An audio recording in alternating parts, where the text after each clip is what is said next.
And I wanted to share that coachable moment with you guys. I just need a break for a sec. She stepped away, she came back, everyone wins. If you're feeling frustrated, step away. I want to talk to you guys today about a very mature training decision that I saw a relatively novice handler make while I was coaching her last night.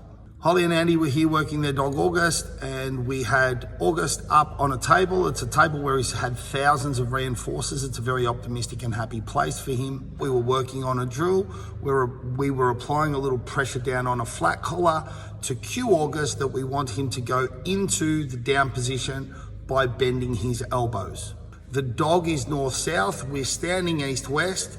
The dog is standing on the edge of the table. Holly's hand is out here as a focal point, level with the dog's head. She was close enough to the dog's head that August could bother her hand. So we had to manage this because he has a history of doing this.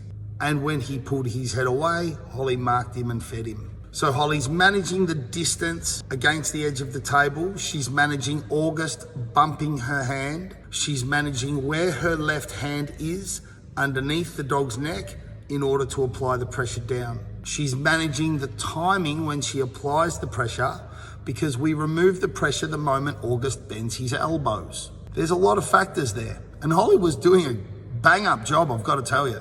August executed a great rep. Holly reinforced him once. She yesed and reinforced him again. I was going to get her to do another rep and I started coaching her and she said, let's go. And she walked August away from the table. I didn't immediately perceive the reason that Holly walked away from the table, but she's walked him away, giving him a little pat. She starts patting him and she looks up, she goes, I just need a break for a sec.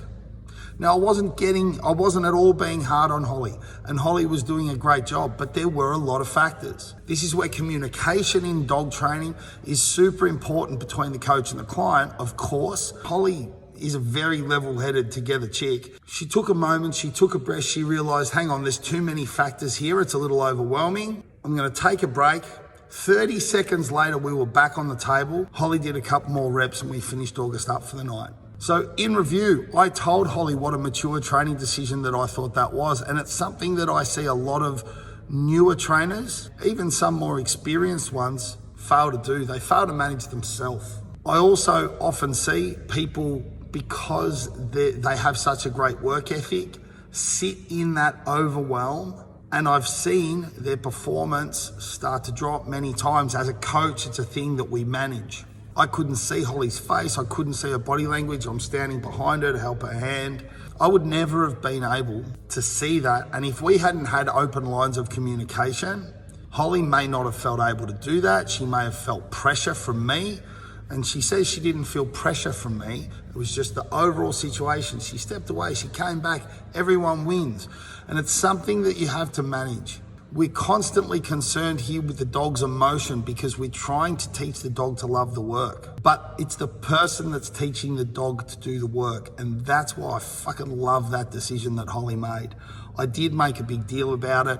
I made sure that Holly knew.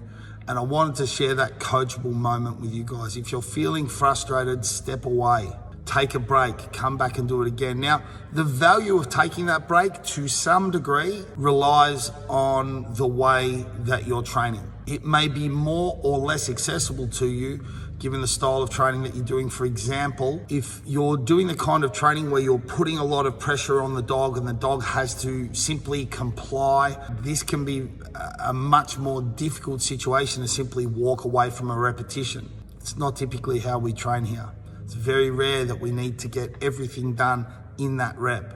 There's always another rep. And typically speaking, there's almost always a regression that we can make moving towards that. We can go back and work on a few more reps of a lower criteria to warm the dog up to the idea. We can put the dog away. We can actually work on the handler's skills because, you know, the mechanical skills take time for humans to adopt. First, they have to accommodate the understanding in their brain, then they have to assimilate it into the actual practice of working with the dog.